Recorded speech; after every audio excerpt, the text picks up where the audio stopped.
रे घुमातवे कोई के रे घुमातवे दोषी सब आजाद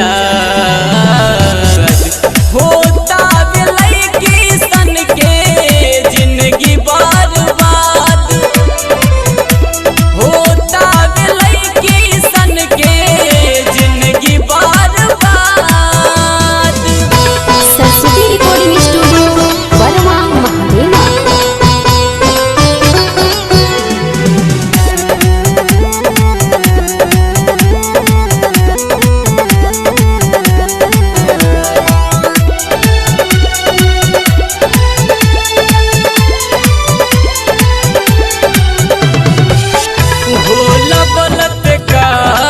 रोजे गलत कारनामा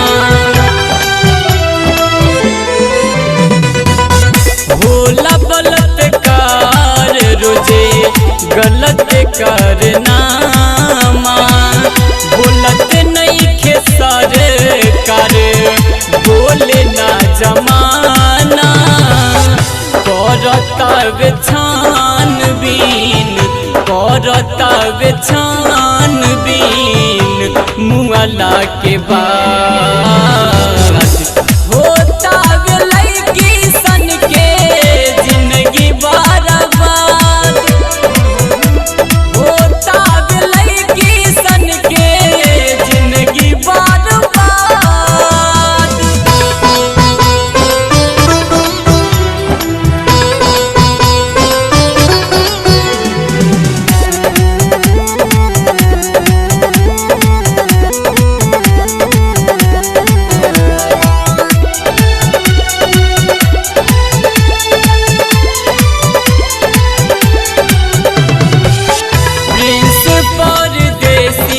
लिख के इंसाफ मांगे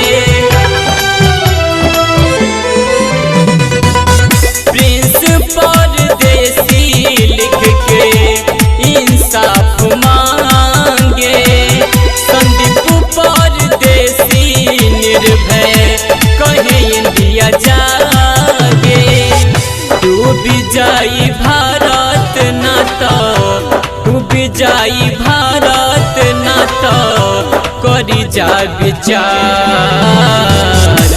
होता लड़की सन के जिंदगी बर्बाद होता लड़की सन के जिंदगी बर्बाद।